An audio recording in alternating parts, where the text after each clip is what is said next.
तारीख थी 20 जनवरी 2026 और अचानक से माघ मेला में संगम स्नान का मन बना। तुरंत ही मनोहर संगम जो बस्ती स्टेशन से चल के प्रयागराज संगम को जाती है, उसका सेकंड एसी का टिकट निकाला। अगले दिन 21 तारीख को घर से बस्ती और बस्ती से मनोहर संगम में सवार होकर चले अपने गंतव्य की तरफ, प्रयागराज संगम। और प्रयागराज संगम पहुंचने से पहले ये गंगा संगम का जो विहंगम दृश्य है उसको देखिए। और हम स्टेशन पे पहुंचे।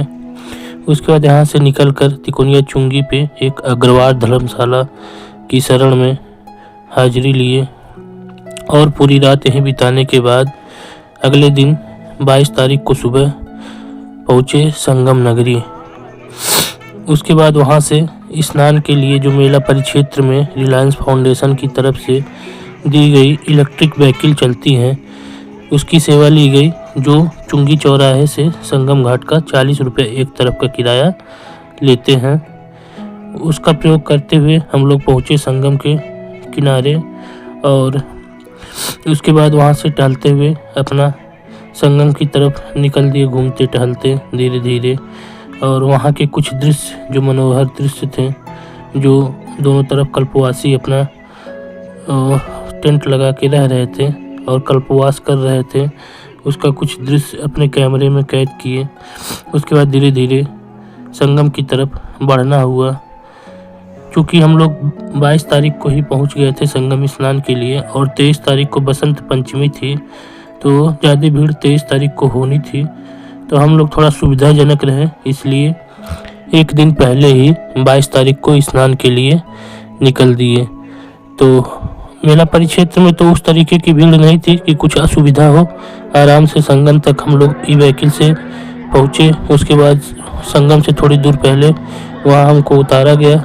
वहाँ से हम लोग आराम से धीरे धीरे अपना पैदल टहलते हुए संगम के किनारे पहुँचे और फिर स्नान के लिए संगम में प्रवेश करना हुआ। पानी बहुत ठंडा था, अभी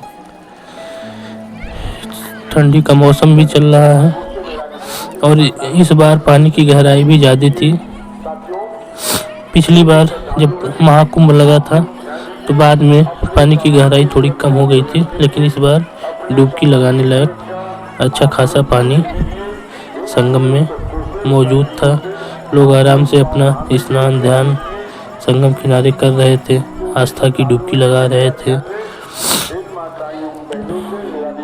वहाँ पे उपस्थित सभी लोग परम आस्था से सराबोर थे और स्नान के बाद मानो पूरा बदन शून्य हो गया हो, इतना हल्कापन, सारी जो चिंताएं दिमाग से निकल गई। बस वहाँ डूब जाने का मन कर रहा था कि इसी आस्था में हमेशा सराबोर रहा जाए, इस आस्था को हमेशा अपने दिलो दिमाग में बसा लिया जाए।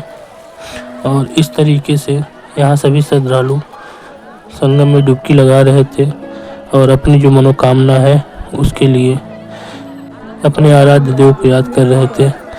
मैं भी डुबकी लगा रहा था। ठंडा बहुत था, लेकिन एक बार घुस जाने के बाद और एक डुबकी लेने के बाद सारा ठंडा खत्म हो जा रहा था।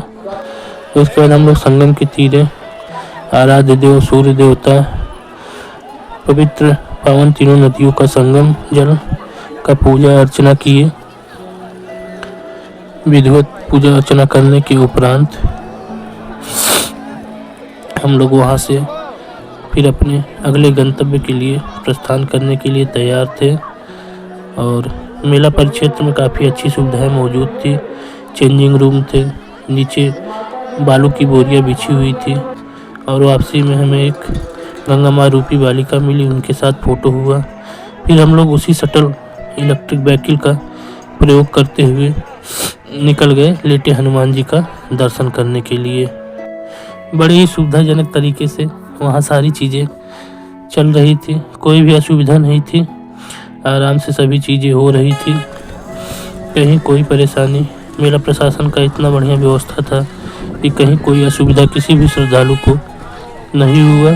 सब लोग आराम से आस्था की डुबकी लगा रहे थे और माघ मेले का आनंद ले रहे थे। उसी तरीके से हम लोग भी अपने गंतव्य की तरफ आगे बढ़े और फिर लेटे हनुमान जी का दर्शन करने मंदिर प्रांगण में पहुँचे।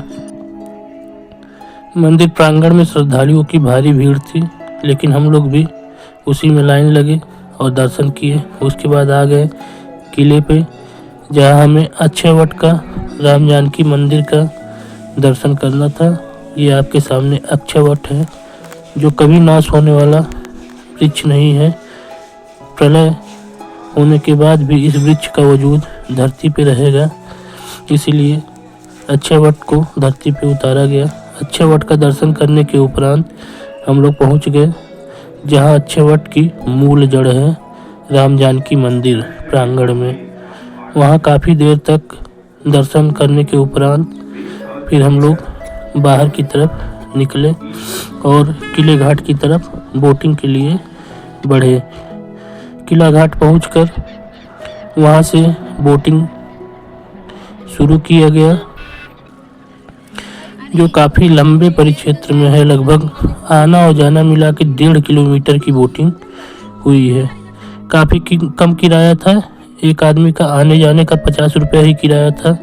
तो हम 2 लोग थे, दोनों लोग 100 रुपये दे के करीब 1 से 1.5 घंटे तक बोटिंग से सैर सपाटा करते हुए आनंद ले रहे थे।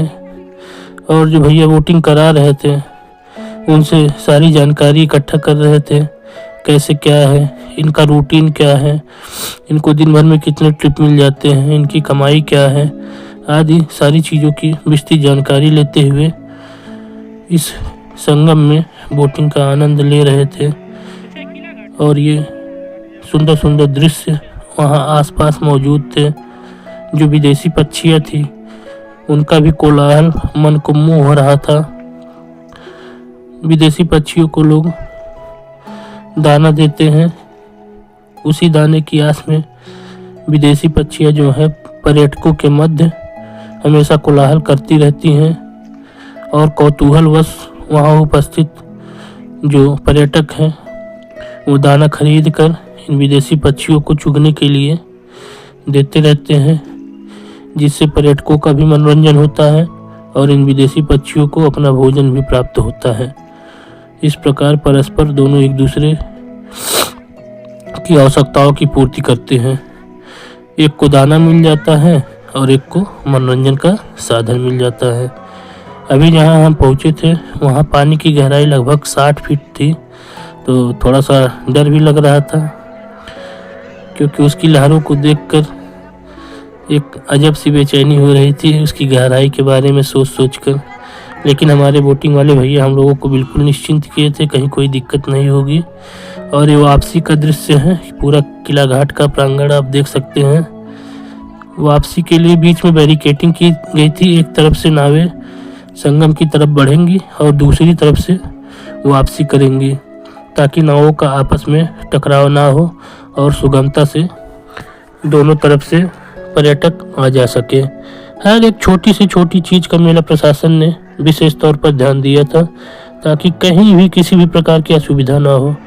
बोटिंग वगैरह सब करने के बाद शाम हो गया था। उसके बाद हम लोग चुंगी चौराहे के पास लगे माघ मेले में भी घूमे, झूले का आनंद लिए। वहाँ तरह तरह के सामान बिक रहे थे, उन सब की खरीदारी की गई।